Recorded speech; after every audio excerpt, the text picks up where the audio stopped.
Alors bonjour à tous, bienvenue sur Plastic Dream. Enfin la vidéo nettoyage aérographe. C'est une vidéo qu'on prépare depuis longtemps avec l'aide de Franck Tavernier. On y travaille depuis juin dernier, donc il y a beaucoup de mois de préparation, notamment en vidéo, mais aussi en recherche, internet, etc. Franck a beaucoup bossé là-dessus. Alors, retranscrire exactement toutes les recherches qu'on a faites et les retranscrire en vidéo, ça aurait été extrêmement ennuyeux et ça aurait intéressé peu de monde. Ça va intéresser quelques-uns d'entre vous. C'est pour ça que sur le site, je mettrai le lien en dessous de la vidéo.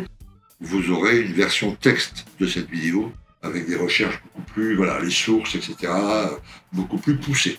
Ok ? Là, on va voir pour nous, maquettistes, ce qui nous intéresse. Donc, nos chers aérographes, on va regarder de tout le long de la vidéo. Cette vidéo va être pour les peintures acryliques 100%, les peintures à l'eau, et puis les peintures où il y a un peu de solvant dedans, la Tamiya, la KRC, les MRP, etc. Donc, à chaque fois, je ferai deux petits trucs pour le nettoyage. Et toujours suivant le petit truc et le petit nettoyage qu'on fait entre deux teintes dans la même séance, ok ? Donc voilà, et puis après, une fois que la séance est terminée, le grand nettoyage. D'accord ? Ok. Alors, vous allez vous apercevoir tout le long de la vidéo que cette vidéo est coupée, quelquefois, de temps en temps, il y a des petites coupures. C'est-à-dire que, par exemple, j'ai pas le même t-shirt, ou on voit que c'est pas le même jour, parce qu'il y a plus de soleil ou moins de soleil. C'est parce que cette vidéo, elle a été faite voilà, en l'espace de 2-3 mois. Ensuite, je soumettais mes rushs à notre ami Franck, qu'il est validé ou pas. Il me dit, voilà, tu es obligé de dire telle chose. Donc, je rajoutais un petit morceau, tout ça, etc. Voilà. Bon, cette vidéo est très, très, très complète. N'ayant pas Spielberg dans mon studio vidéo, c'est moi qui ai fait les coupures, etc. Donc, voilà, ça reste une vidéo amateur. L'important, c'est le contenu, évidemment, de cette vidéo. Alors, à ceux qui ne connaîtraient pas Franck, Franck est plutôt dans le ferroviaire. Au 1,35, il ne fait pas du tout de militaria, donc il est beaucoup plus connu dans le monde ferroviaire que dans le monde militaire. Enfin, militaria, maquette en tout cas. Ok, il a aussi collaboré, hors série numéro 20, en novembre 2021, les éditions LR Press. C'est un ouvrage consacré à la peinture en modélisme. Voilà. Donc il a un background assez important et surtout il a fait beaucoup de recherches sur le sujet. Maintenant, pourquoi je refais cette vidéo? Alors, ceux qui connaissent la chaîne Plastic Dream, vous saviez que j'avais déjà une vidéo que j'ai faite il y a longtemps, ça fait à peu près 3 ans, sur le nettoyage de l'aéro au bac à ultrasons et puis sans bac à ultrasons. Voilà. Et sur le bac à ultrasons, je vous donnais l'information suivante. J'utilisais du glanzeur, okay, et je nettoyais que cette partie-là, hein, que le corps, avec la buse, la tête de buse, le godet. Okay, je mettais tout ça dans un bain de glanzeur, directement posé dans le panier en métal de ma caisse à ultrasons. Okay, et puis là, 3 minutes, et puis je nettoyais, et puis je vous expliquais après que je faisais comme ça depuis 6, 7, 8 ans, et puis que ça fonctionnait très bien, mon aéro fonctionnait très bien, c'était parfait. Donc pour moi c'est une bonne procédure de nettoyage, ça enlève tout, ça nettoie tout, impeccable, glanzeur, formidable. Bon. Et puis il y a de ça à peu près 6-7 mois, en nettoyant mon aéro, vous voyez cette partie-là. Alors je vais démonter pour vous montrer exactement de quoi on parle. Voilà, cette partie ici, sur le corps. Hein. Ok. Alors j'étais en train de le nettoyer, et poum, elle m'est venue dans la main. Alors vous voyez, cette partie, elle n'est pas vissée, hein, elle est soudée. Alors ce petit bout-là m'est venu dans la main. Alors, j'ai pris j'ai essayé de le remettre. Je me suis dit, tiens, je vais mettre un peu de colle bicomposant, etc., pour bien le remettre en place. Patati, patata, j'ai pris une pince sur laquelle j'avais protégé les mâchoires, j'ai fait attention, et puis en le mettant, flac, cette partie-là, elle s'est complètement désagrégée. Partie en poussière. Je vous mets une petite photo là. Donc j'avais plus que le corps, ça, c'était foutu. Ok. L'intérieur là, avait des traces verdâtres. C'était pas, il y a quelque chose qui allait pas quoi. Donc je me suis dit, bon, je suis peut-être tombé sur une mauvaise série, mais très honnêtement, le coup de la mauvaise série, je n'y ai pas cru longtemps. Donc j'ai une mauvaise utilisation, il y a un truc dans la procédure qui ne va pas très bien. Donc j'étais en train de faire des recherches sur Internet, en train de regarder à droite, à gauche, et juste à ce moment-là, le hasard fait bien les choses. Franck laisse un commentaire sur cette vidéo, là, donc, que j'avais postée. Un très très long commentaire, je crois que c'est le plus long commentaire que j'ai eu sur toute la chaîne Plastic Dream, avec un texte très explicatif, son adresse email, etc. Voilà. Où il m'explique que c'est probablement, il y a de grandes chances que ce soit le glanzeur. Donc je lui demande de rentrer en contact avec moi, on discute par email, etc. Et il me donne la preuve que effectivement c'est le glanzeur, plus exactement l'ammoniac. Donc voilà, c'est l'ammoniac contenu dans le glanzeur et les bains répétés à l'ultrason qui ont intensifié l'effet sur le laiton, qui ont bousillé le corps de mon aréographe. Hein. Si vous êtes dans ce cas-là, vous l'avez depuis longtemps, démontez-le. Si vous voyez des petites traces rosâtres, des petites traces bleutées, c'est un signe d'érosion. Voilà, l'effet de cavitation, etc. dans la machine à ultrasons, l'ammoniac, ça bouffe à long terme le laiton. C'est un fait mécanique, on n'y peut rien. Donc ça, il faut arrêter absolument. Donc utiliser le glanzeur pour, on l'a vu, enlever la pâture sur certaines grappes, enlever la pâture sur certains trucs, ok. Moi, je l'utilise beaucoup, vous savez, quand on reçoit des grappes en chrome qui sont chromées, quand on veut enlever le chrome parce qu'on veut faire le chrome soi-même, on les trempe un petit peu dans le glanzeur et puis tout ça, ça part. Voilà. Mais pour le nettoyage d'aérographe, non. Voilà. Donc du coup, voilà, avec Franck, on s'est lancé dans une discussion, quelle serait la procédure nickel et bien comme il faut pour nettoyer à coup sûr un aérographe sans le détériorer. Et puis du coup, ben voilà, partie l'idée de refaire une vidéo et de réexpliquer, et voilà, chose que je fais aujourd'hui. Ok, alors allons un peu plus en avant. Alors, le mieux, la règle de base, si on n'a pas d'infos, si on a une marque vraiment particulière, utilisez le diluant de la marque. Voilà. Pour la Valero, le diluant Valero, pour la AK, le diluant AK, vous êtes 100% sûr de ne pas faire de bêtises dans ce cas-là. Voilà, faites pas de mélange. Ok ? Autrement, par exemple, on va prendre comme exemple ici la Valero, donc qui est une peinture acrylique à l'eau, 100% eau, il n'y a pas de solvant dedans, ok, elle peut se mélanger à l'eau, d'accord. Donc, soit le diluant Valero, donc là j'ai plus la petite bouteille d'origine, mais enfin peu importe, je l'ai mis là-dedans pour que ça soit un peu plus pratique, le diluant Valero, ou alors de l'eau, alors c'est de l'eau déminéralisée, voilà, parce que l'eau du robinet contient quand même pas mal de saloperies qui peuvent être nocifs pour la pâture. Tout au moins, jouer un peu sur l'adhérence, etc. Voilà, pour être sûr, ça coûte pas très cher. Au Bricorama du coin, 1 litre d'eau déminéralisée, c'est 1,50 € et avec 1 litre, vous en avez pour quelques longs mois, voire quelques longues années de dilution pour vos peintures. Alors vous voyez, voilà, là pareil, je l'ai mis dans un petit truc. Alors, il y a de la mousse. Pourquoi il y a de la mousse si c'est de l'eau? Et bien ça, c'est un conseil que m'a fait Franck, que je le teste depuis 3-4 mois maintenant. Et c'est vrai que ça fonctionne un tout petit peu mieux. C'est ce qu'appelle Franck de l'eau mouillée. Alors, qu'est-ce que c'est que de l'eau mouillée? C'est une eau mélangée avec un fluidifiant. Voilà. Donc moi, comme fluidifiant, j'ai trouvé celui-ci. Ok. Flow and Additive, Liquitex. Ok, alors je vous mettrai quelques liens en dessous de la vidéo si vous voulez acheter tout ça. Ça, je l'ai trouvé... je sais plus, mais enfin bref. Regardez les liens. Ok. Voilà, donc c'est un additif fluidifiant. Ok, on en rajoute 1/20 dans l'eau, c'est-à-dire que pour 20 gouttes d'eau, une goutte de ça. Voilà. Donc dans un bidon, vous préparez, vous secouez un peu, bon, ça fait une petite mousse. Alors, qu'est-ce que c'est que le mouillé? Qu'est-ce que ça va apporter ce produit? L'eau va être beaucoup plus, va se répandre beaucoup plus, va être beaucoup plus... elle va glisser partout, elle va vraiment aller dans chaque endroit, vraiment, même si c'est tout petit. Vous savez, quelquefois, l'eau, elle peut être, si elle passe, par exemple, une eau passe sur une surface très plane, et que dans cette surface très plane, il y a un léger, vraiment petit trou, tout petit trou, l'eau n'ira pas dans le petit trou, le fond du trou va rester sec. Voilà.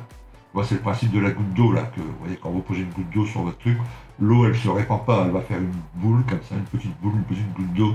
Voilà. Avec ce fluidifiant, pas de boule. Hop, hop, ça s'étale tout le temps, donc ça ira dans le petit trou. Ok. Voilà. Et là, pareil, un bidon comme ça, vous voyez, j'ai fait ce bidon-là il y a 4 mois. Et vous voyez, malgré tous les tests que j'ai faits, on en utilise vraiment pas beaucoup. Donc ça, à mon avis, une bouteille comme ça, je vais la garder, je pense, à vie. Voilà.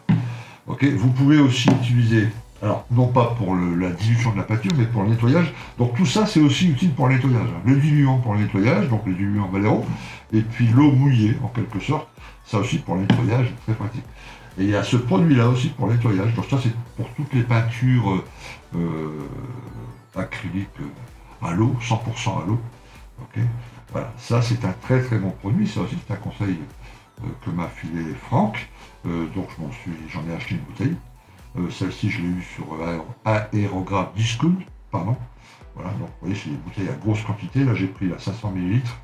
Donc j'en ai pour un bout de temps. Il m'en manque dans la bouteille parce que j'en ai filé un quart de la bouteille à un copain. Mais vous voyez, là, j'ai utilisé, franchement, pas beaucoup. Hein. On garde sacrément. Voilà. Et ça, à la place de l'eau du diluant, vous mettez ça. Et ça nettoie aussi parfaitement bien. Et pour les peintures à base de solvant, donc, MRP, etc., AKRC, pas compliqué. Là aussi, la même chose, le diluant de la marque. Si vous investissez dans la gamme AKRC, par exemple, achetez en même temps que vos premiers pots de peinture un bidon de diluant AKRC. Et vous faites non seulement votre dilution avec pour votre peinture, quand vous allez passer votre peinture, mais également ensuite pour le nettoyage. Vous n'utilisez que ça. Il n'y a pas besoin d'autres produits et vous aurez toujours un truc nickel. Et si vous faites votre nettoyage tout de suite après les séances de peinture, immédiatement votre peinture sera encore fraîche avec les diluants, que ce soit l'acrylique ou la solvant, la peinture va partir sans aucun souci. Okay, malgré tout, imaginons qu'il y a vraiment un impératif, vous ne pouvez pas nettoyer votre aérographe tout de suite parce que votre maison prend feu, il faut vite se sauver. Voilà. Et après l'incendie, vous récupérez l'aérographe, vous pouvez quand même le nettoyer parce qu'il est resté longtemps sans peinture, enfin sans être utilisé, la peinture est sèche. Reste la possibilité d'un petit bain à l'acétone. Mais ça doit rester vraiment exceptionnel. Et surtout, on ne doit pas le laisser longtemps, pas laisser une nuit. On le laisse 10-15 minutes en faisant attention d'avoir enlevé tous les joints. Et après, on le rince bien à l'eau pour être sûr, mais alors sûr, qu'il n'y a pas une seule goutte d'acétone qui est restée là-dedans. Mais ça doit rester un truc, l'acétone, exceptionnel, parce qu'on ne peut pas faire autrement, parce qu'on a oublié, parce qu'on n'est pas méticuleux, parce qu'on a pensé à autre chose, parce qu'on a eu un impératif. Ça doit vraiment rester exceptionnel. Voilà, donc là, je viens de passer une couche de peinture sur mon modèle. Okay, c'est tout frais, hein, je viens juste de finir.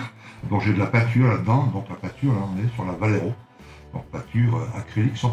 Ok, je dois passer une autre peinture juste derrière, c'est pas très compliqué.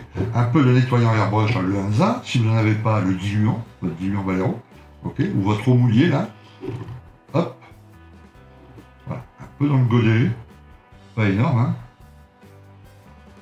hein, zoom, dans un petit pot. Donc là, la peinture étant tout fraîche, évidemment, ça va partir tout seul.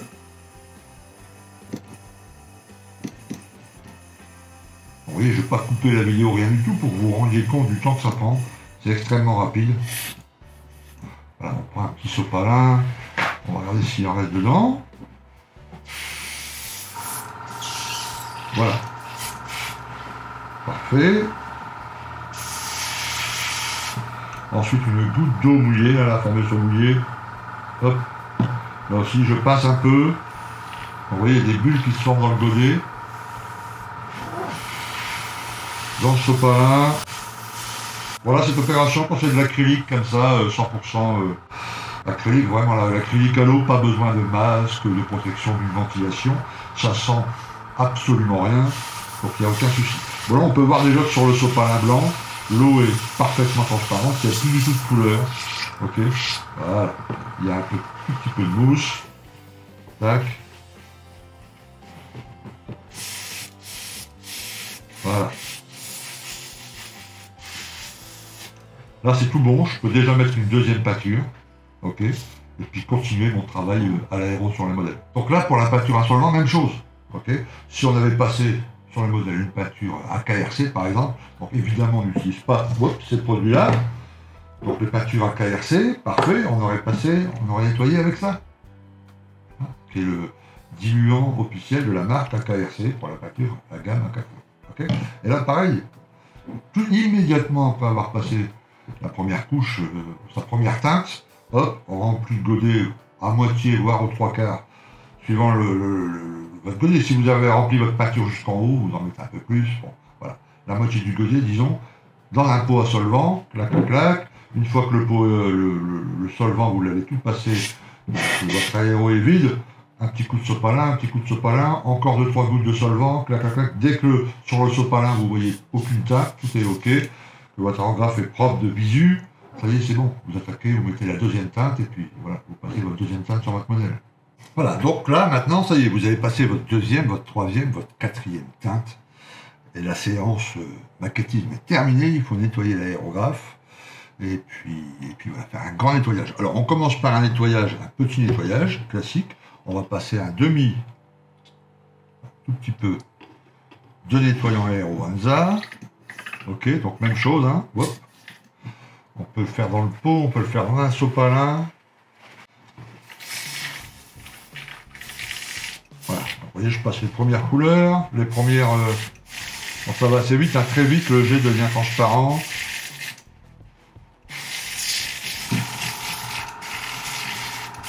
Voilà. Ok, on nettoie un peu comme ça là-dedans grossièrement. Ok, un petit nettoyage, c'est fait. On peut mettre ça de côté, on peut débrancher l'aéro du compresseur. Et là maintenant, évidemment, on va le... Hop, je range tout ça, je fais un peu de place pour que vous voyez bien. On va peut-être même rapprocher un petit peu la cam. Voilà, c'est parfait. Là maintenant, on va démonter l'aérographe. Alors, le démontage de l'aéro, pour un nettoyage en fin de session, je vais vous montrer une procédure qui va garantir que vous n'abîmez pas votre aiguille, la pointe de l'aiguille qui peut être extrêmement fragile. Ok, alors on démonte l'arrière, très bien, on démonte le godet, parfait, on va maintenant démonter la buse, la tête de buse, ok, voilà, alors on dépose ça toujours délicatement, ok, donc voilà la buse, la tête de buse, la buse, ok. Voilà. L'aiguille. Donc on va dévisser ici pour que l'aiguille soit libre de bouger. On ne la sort jamais de ce côté-là, par l'arrière. Pourquoi? Parce que là, vous voyez, il y a de la peinture, c'est sale. D'accord? Malgré le nettoyage rapide qu'on a fait, ça n'a pas nettoyé là toute l'aiguille. Si vous tirez à l'arrière, toute la peinture va se déposer dans tout le long du corps, y compris ici sur le mécanisme de la gâchette. Vous allez salir cette partie-là inutilement. Donc on la sort vers l'avant, on la pousse ici, voilà, et on la tire comme ça, d'accord? Ça, il faut faire extrêmement attention. Voilà, on verra tout à l'heure dans le nettoyage à l'ultrason, mais même ça, on ne le nettoie pas à l'ultrason. On nettoie ça toujours à la main, en prêtant une grande attention à l'extrémité de l'aiguille, évidemment, il faut qu'elle reste extrêmement pointue. Si vous la tordez, c'est terminé, il faut en racheter une, ok? On la dépose, et voilà. Ok. Donc là, il n'y a que cette partie-là qui est sale. On va la nettoyer au coton-tige avec des micro-pinceaux. Ça également, on va les faire tremper dans un peu de diluant. Là, comme c'est de l'acrylique à l'eau, inutile de démonter les joints, on va nettoyer comme ça. Ok, alors pour nettoyer, très simple. Un petit pot, là c'est un pot de peinture vide que j'ai récupéré. Un peu de produit donc nettoyant. Ok. Si c'est une peinture à solvant, utilisez un peu de diluant de la marque. Voilà, vous remplissez un tout petit peu, là, vous voyez, un quart. C'est suffisant. Ok. Zou. Et zou. Voilà. Alors on nettoie le reste. Ça va tremper, ça va mariner. C'est pas mal. Ok.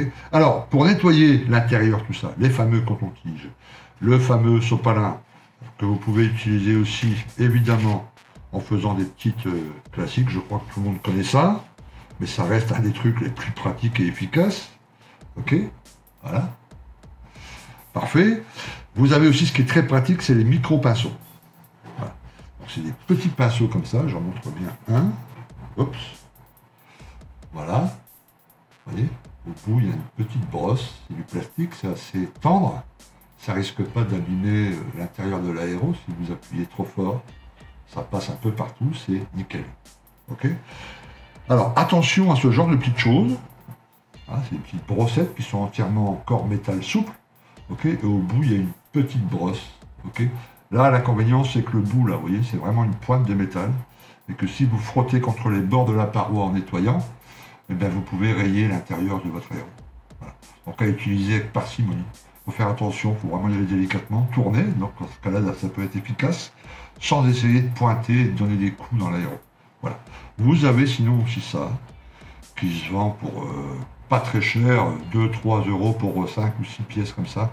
C'est un truc pour nettoyer les dents, hein, entre les dents, une petite brossette comme ça. Là, il y a une petite pointe qui, moi, ne me sert à rien, mais enfin, la petite brossette, là, elle est assez souple. Elle rentre un peu partout. Là aussi, vous verrez que la petite brossette est montée sur un petit corps en métal. Du coup, la pointe, là, bah voilà, faut pas pointer et essayer de rayer l'aéro. On la rentre délicatement, on la tourne, et puis c'est quand même assez pratique pour nettoyer l'aérographe. Ok, voilà. Et puis évidemment les fameux coton-tiges. Donc moi voilà, je prends un peu là dans le pot, et puis on nettoie bien d'abord l'extérieur comme ça. Là aussi, hein, je laisse la vidéo, je ne vais pas accélérer quoi que ce soit. Quand on a la bonne procédure et qu'on a préparé son petit matériel dans un petit coin, on a une petite, moi j'ai une petite case là dans mes hobby zones, qui est nettoyage aéro, acrylique, nettoyage aéro solvant. Et il suffit de, vous voyez, il reste quand même pas mal.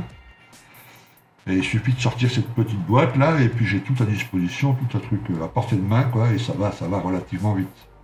Ok. Voilà. Ensuite la petite brossette, donc je vais vous montrer avec ça. Voilà. On l'humidifie un peu, on la rentre. On fait attention qu'elle rentre bien comme il faut. On y va délicatement, il ne faut pas donner d'un coup. Voilà, et là délicatement on la tourne.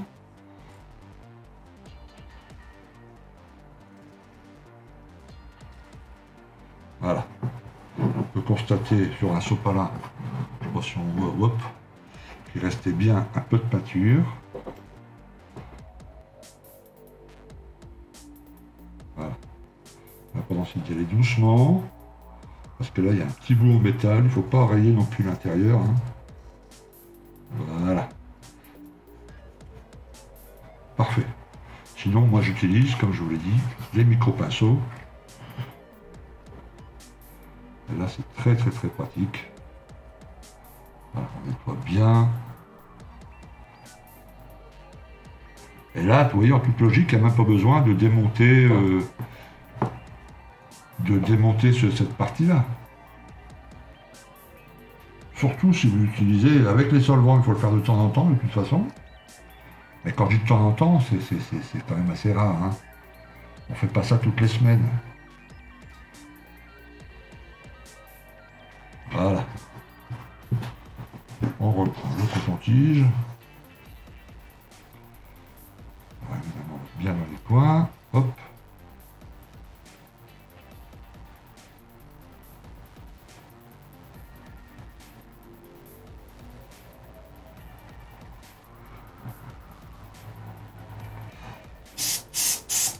Voilà, donc pour le corps, c'est ok. Très bien, je le mets de côté. L'aiguille. Oups, l'aiguille. Alors l'aiguille, comme je vous l'ai dit, il faut y aller mollo. Alors moi, ce que je fais, ok, je mets un tout petit peu, une petite goutte comme ça. J'humidifie un peu mon sopalin. Ok. Et je tourne comme ça. Là, je la lève. Vous voyez? Voilà. Je fais pas de ça sur le sopalin. Toujours vers l'arrière, je le fais tourner, là je le serre dans mes doigts, hop, jusqu'à temps qu'il n'y ait absolument plus de peinture. Alors quand il y a un peu de peinture qui est un peu séchée, vous voyez comme ici, parce que c'est la première peinture que j'ai passée, donc le temps que je passe les trois autres, et ben celle-là elle a un peu séché. Ok. Là je mets un peu de sopalin, un peu de produit sur une petite mousse papier ponçage là. Ça c'est une Tamiya, ok. Et la même chose en faisant bien attention évidemment, toujours comme ça en arrière. Voilà. Ok. J'ai même ici une vieille toile, vous savez c'est des toiles micro-mèches.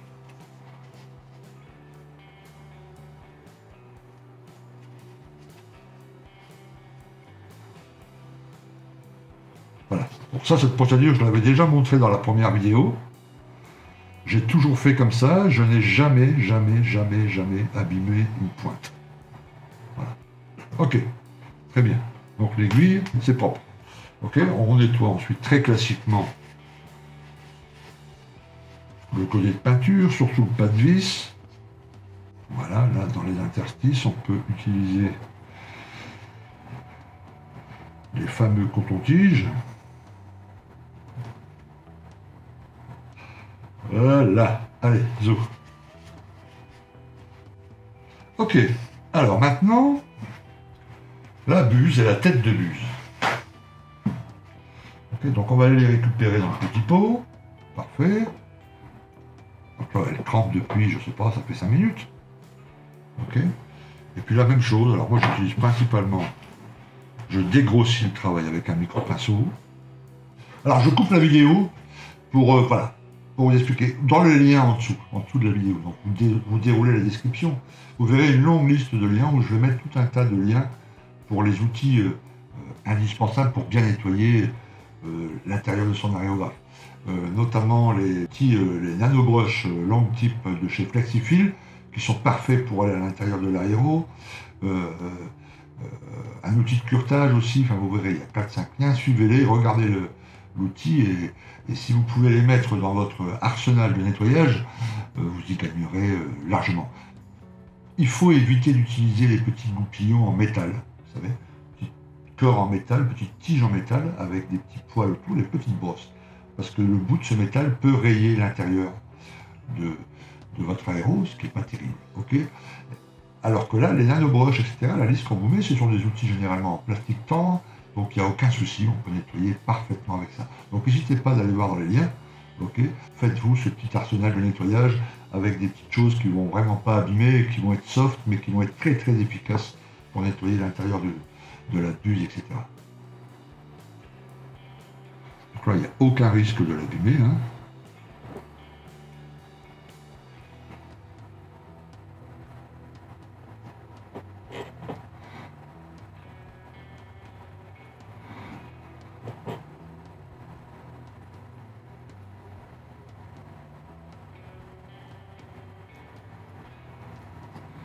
Ok.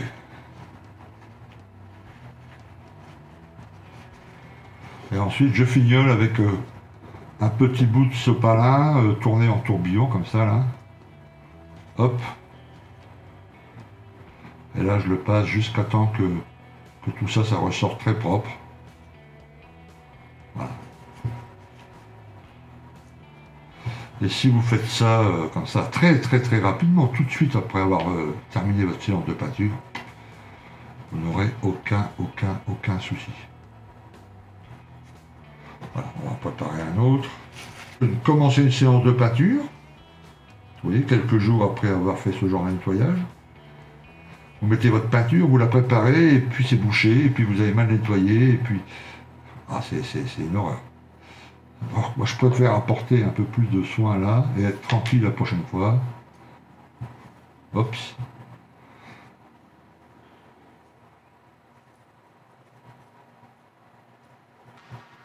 Voilà, donc là c'est nickel. Voilà, la buse est ok. Et même chose avec la tête de buse.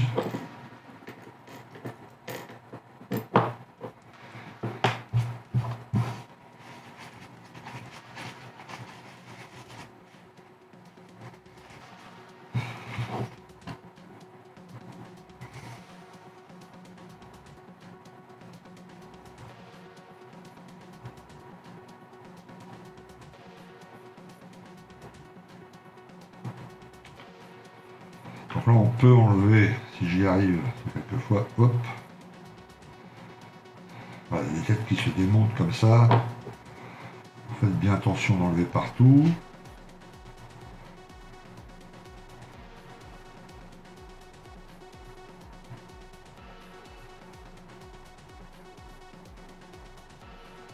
Alors évidemment, on peut utiliser, hein, pour les bigleux comme moi, c'est les lunettes loupe pour être sûr de ne pas... Hop. Voilà. Termine de nettoyer la buse. Enfin, la tête de buse bien comme il faut. Ça, c'est assez facile, parce qu'il n'y a pas beaucoup de risque de l'abîmer. Hein. Ok, on la remonte. Voilà, maintenant il est temps de remonter l'aéro. Alors on va sortir tout ça. Donc vous voyez ce que j'ai sali. Voilà. Le micro-pinceau il est propre, hein, je l'ai nettoyé, donc on va le réutiliser. Par contre ça, c'est à la poubelle. Voilà à peu près pour un nettoyage à la fin d'une séance. Ok. Donc on met tout ça à la poubelle. Le micro-pinceau, donc il est propre, je l'ai nettoyé, on peut le ranger. Hop, celle-ci aussi. Hop, hop, hop. Ok, donc ça dans une petite boîte. On réutilisera la prochaine fois. Si on y fait très attention. Voilà, allez, on ressort notre aéro. Ok, voilà. Donc là, pour le remonter, l'aiguille, dans ce sens-là. Et on la rentre par l'avant. Ok. Très attention, pas vous piquer, évidemment. Okay, quand on peut la choper ici. Hop, voilà.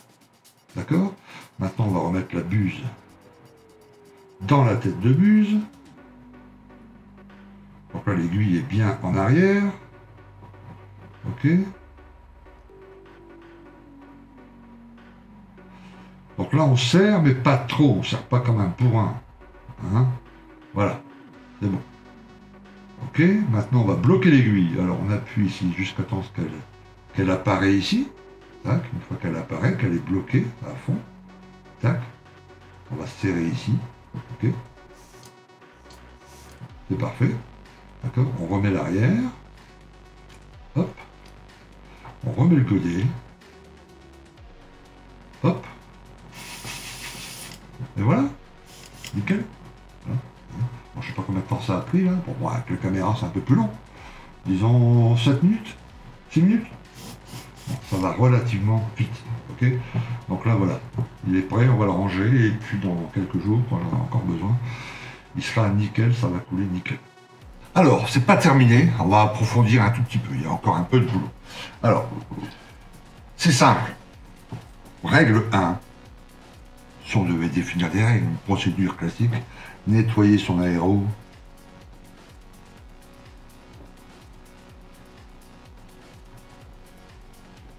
Immédiatement.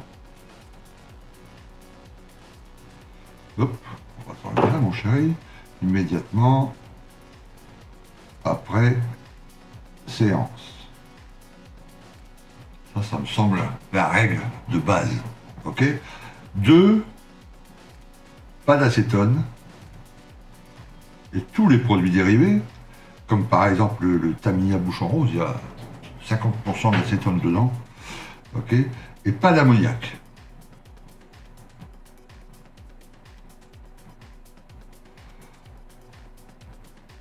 Exemple, le glanzeur. Pas de glanzeur. Ok, alors, pourquoi c'est mauvais l'acétone et le l'ammoniac? Parce que ça bouge déjà les joints en nitrile. Alors, les joints en nitrile, c'est les petits joints noirs. Bon, là, vous m'avez reconnu, hein, là, c'est moi. Hein. Voilà, au cas où il y en a qui se demanderaient. Voilà, alors les joints en nitrile, c'est ça. J'en mets un là, zou. Et les joints en téflon, ouais, comme ça, yes. Les joints en téflon. Alors, comme ils sont blancs, je vais mettre un petit coup de... que vous puissiez le voir. Les joints en téflon, c'est les petits joints comme ça, blancs, là, un peu plus costauds, un peu plus durs. Alors, je sais pas si on va bien le voir, mais enfin bref. Ce sont les joints en téflon. L'acétone, l'ammoniac, ça bouffe ça à terme. Voilà. Ça va aussi attaquer le chrome qui est à l'intérieur du corps de l'aréographe. Donc c'est extrêmement mauvais. Comme je vous l'ai déjà dit, ça ne va pas se voir tout de suite. Ni au bout d'une semaine, ni au bout d'un mois. À terme, vous voyez, moi ça a pris quelques années. Et ben tout se dessoude et tout se bousille. Et puis voilà, le mécanisme fonctionne moins bien, etc. Donc ça, l'acétone, l'ammoniac, donc dont le bouchon rose, la Tamiya, dont le glanzeur, on arrête, on ne l'utilise pas. Ok. Alors, une fois que votre aérographe, on vient de le finir, elle est nettoyée, etc. Normalement, toute cette partie-là, on va démonter, toute cette partie-là, vous n'y avez pas touché. Il n'y a pas de peinture dedans, puisqu'on a rentré l'aiguille par ce côté-ci. Donc normalement, c'est nickel, c'est lubrifié, etc. Il faut tout de même de temps en temps un peu lubrifier l'aiguille, et de temps en temps démonter cette partie. Alors ça se démonte extrêmement. On va redémonter le tout. Hop. On va mettre les petites pièces ici. Hop. Buse, tête de buse. Hop, l'aiguille. Tac. On va la poser juste ici. Ok. Et là, pour démonter, c'est extrêmement simple. Hop. Et la petite gâchette. Ok. Voilà. Donc, on peut lubrifier un peu la base de l'aiguille ici. ok. Et un peu ici la gâchette, le système de gâchette, à l'intérieur vous allez marquer un petit ressort, on peut y déposer une légère petite goutte. Alors, on lubrifie pas avec une huile à base de silicone. Vous savez, dans l'ancienne vidéo, je mettais un peu de ce qu'on vend dans le bricot machin du coin, là, le WD-40, les bouteilles bleues à aérosol ou autre. Ce sont des huiles à base de silicone. C'est totalement proscrit, c'est pas bon. La silicone, c'est une vraie saloperie pour la peinture. Et c'est un lubrifiant qui ne fonctionne pas avec les aéros. Il faut vraiment un lubrifiant spécifique. Franck conseille celui-ci, Iwata. Pareil, je vous mettrai le lien là en dessous de la vidéo. J'ai trouvé ça chez Aerograph Discount. Vous allez sans doute trouver ce petit tube assez cher, puisqu'il fait, je crois, entre 11 et 12 euros. Mais il n'y a pas de silicone non toxique et on en utilise une goutte à chaque fois, et pas à chaque nettoyage. Hein, disons, voilà, faites-le une fois par mois. Pas le mécanisme, encore le mécanisme de une fois tous les 2-3 mois, l'aiguille une fois de temps en temps, c'est vraiment une petite goutte. Voilà. Donc on dépose la goutte, un chiffon doux, on fait couler, hop, je ne vais pas le faire parce que je l'ai fait il n'y a pas longtemps. Voilà, on met une goutte ici, un chiffon propre, et puis hop. Il faut vraiment qu'il n'y ait pas beaucoup de lubrifiant, que ça soit vraiment léger, de façon qu'il n'y ait pas une accumulation après, etc. Voilà, pareil pour le mécanisme, et puis après on le remonte tout doucement. C'est tout ce qu'on a besoin de faire côté lubrification du système. Si on nettoie correctement avec la procédure que je viens de vous expliquer, il n'y a pas besoin de plus, quoi. Vous voyez, de lubrifier à chaque nettoyage, etc. Je vous l'ai dit, normalement cette partie-là, à partir de là, elle est toujours propre, hein, puisqu'on a rentré l'aiguille par l'avant, etc., etc. Voilà.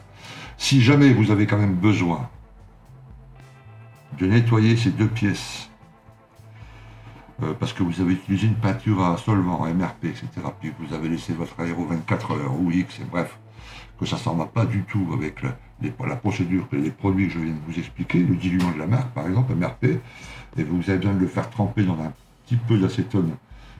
Il faut absolument enlever le joint noir, là. Parce que le joint noir, l'acétone, il n'aime pas beaucoup. Ok, voilà. Et on ne le trempe pas des heures, comme je vous l'ai dit, un petit récipient, on met vous voyez, un petit peu d'acétone, on met les deux pièces, voilà, on attend un tout petit peu, je sais pas, 10 minutes, 15 minutes, on les sort, on les renettoie, on les rase bien à l'eau, on les renettoie, etc., avec le coton-tige, etc.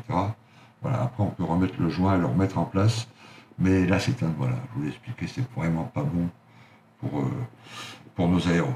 Ok, donc je le remonte vite fait. Donc voilà, prenez conscience de ça. Alors à ceux qui se demandaient, on m'a déjà posé la question, comment on reconnaît une aiguille, une buse de 0,4, entre la 0,4, la 0,2, etc. Vous voyez à la fin des aiguilles, là il y a des petites marques. Hop, voilà. Là il y a 4 encoches, 4 petits traits. 4, ça fait 4, 0,4 mm. Ok, et pareil, alors sur les anciennes il n'y a pas, j'espère sur celle-là il y aura, oui, là aussi.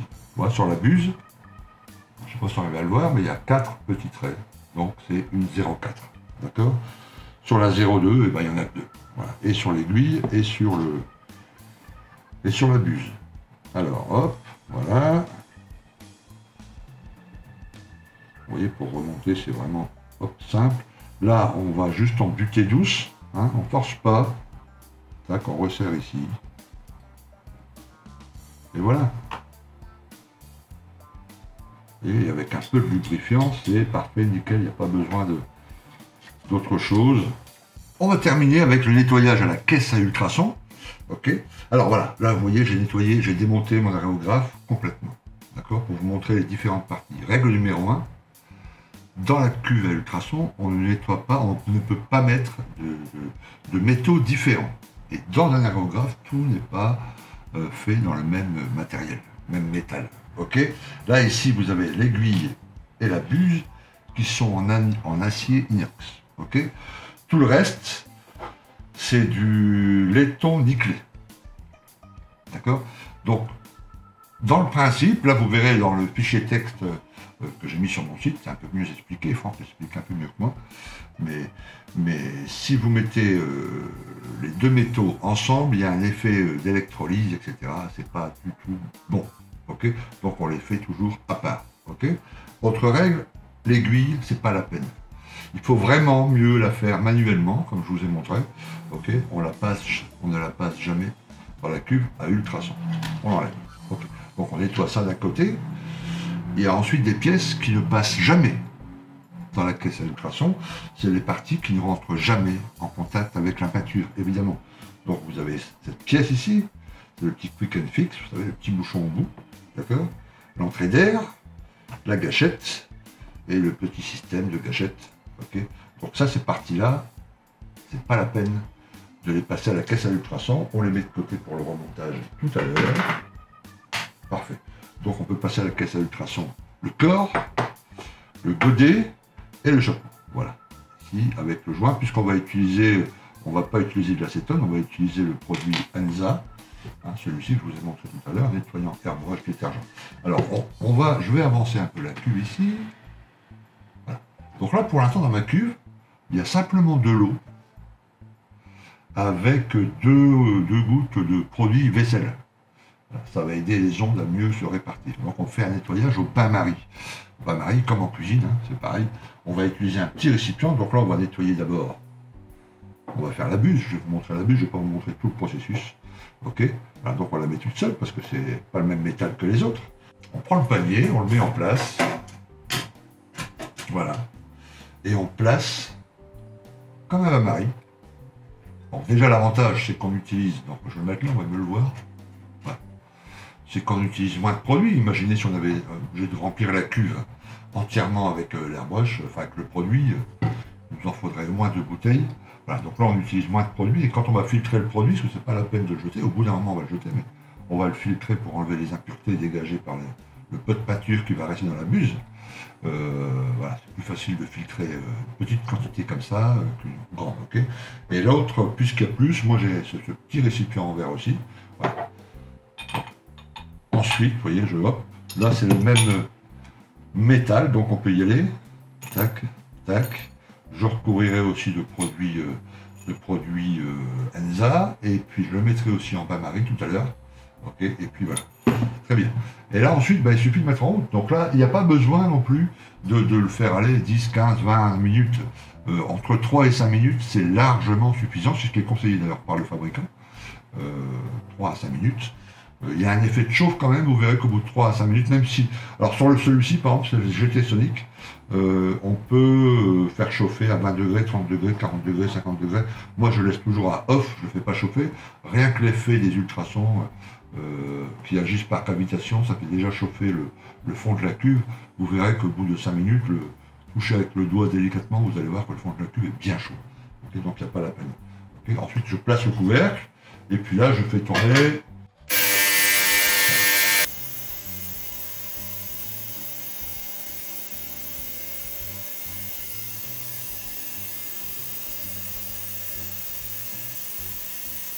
Là, je coupe court pour la vidéo, elle est déjà assez longue comme ça. Et puis ensuite, eh bien, on sort le petit tweak, voilà. Et puis pendant qu'on passe l'autre, hein, l'autre, celui-ci, on nettoie là, on ressort avec une petite pince, on renettoie à l'intérieur comme je vous ai montré, avec les micro-broches, etc. Et ensuite, on filtre ça. Au travers, moi, j'utilise un bas. Voilà, un bas très fin, et puis hop, je passe au travers, je filtre un peu, je le remets dans la bouteille. Qui permet d'économiser, enfin dans la bouteille, ça permet d'économiser un peu de produit. Et puis une fois tout fait, on remonte l'aéro et puis on regraisse un peu d'huile, un peu de lubrifiant, et puis voilà, roule ma poule. Alors évidemment, un bac à ultrasons, ce n'est pas absolument obligatoire pour nettoyer son aérographe. Ça reste néanmoins très utile si jamais vous oubliez de nettoyer votre aéro ou si vous l'avez mal nettoyé et que dans la buse, dans la tête de buse, il reste de la peinture. Voilà. Parce que ce sont des endroits qui sont très difficiles d'accès. D'accord ? Donc si vous n'avez pas de bac à ultrasons, le faire avec des cotons-tiges et nanobrush, il y a des endroits quand même tout de même où vous ne pourrez pas accéder parce qu'ils sont vraiment trop petits, trop reculés, trop courbés, etc., etc. Dans le corps de l'appareil, ça peut aller. Dans le godet, ça peut aller. C'est assez facile d'accès. Mais dans la buse et la tête de buse, il y a des endroits vraiment inaccessibles. Dans ces cas-là, effectivement, il n'y a pas mieux qu'un bac à ultrasons, parce que par effet de cavitation, effet mécanique, le produit va vraiment enlever, même aux endroits inaccessibles, le peu de reste de pâture qu'il reste. Voilà. Alors, pour le nettoyage au bac à ultrasons, pour les pâtures à solvant, donc MRP, AKRC, etc. Donc, en premier, je vous conseille un demi-godet de diluant de la marque pour enlever le tout gros, le très gros de la pâture, dans le petit pot de nettoyage, ok. Et après, afin de faire des économies, on peut utiliser un autre produit. Ce produit s'appelle Onyx, ok. C'est un produit à base d'éther de glycol, comme le nettoyant l'Airwash Cleaner de chez Valero, sauf qu'il est beaucoup moins cher. Donc là aussi, je vous mets le lien en dessous de la vidéo. Il y a une série de liens, je vais bien documenter tout ça. Voilà. Le but, c'est de faire un peu d'économie pour le reste du nettoyage, la deuxième phase de nettoyage. En première phase, le diluant de la marque, MRP, AKRC, et en deuxième phase, hop, on utilise ce produit Onyx là, qui est compatible avec nos pâtures et qui coûte beaucoup moins cher.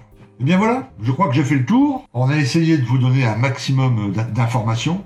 Alors vous avez vu, il y a des petites incrustations, des petits textes, des fois ça coupe un peu mal. Bon, voilà, je vous le dis, c'est une vidéo amateur. Mais toutes les informations qu'on vous a données là, que je vous ai données avec l'aide et l'appui de Franck, ce sont des informations vérifiables. Vous pouvez aller voir sur les notices de votre Harder & Steinbeck, etc., de ne pas nettoyer à l'ammoniac, pas nettoyer à l'acétone. Tout ça, c'est écrit, c'est inscrit dans la notice, et confirmé encore par des mails qu'on a envoyés à Harder & Steinbeck, etc. Donc voilà, ce sont des informations justes. C'est une procédure qui est assez simple, une fois qu'on a l'habitude, ça va extrêmement vite. Donc voilà, j'espère que cette vidéo vous aura été utile. Encore merci à mon ami Franck d'avoir participé, de m'avoir aidé à réaliser cette vidéo. Et puis, écoutez, portez-vous bien. Et puis on se dit à très bientôt pour une autre vidéo. A plus, ciao.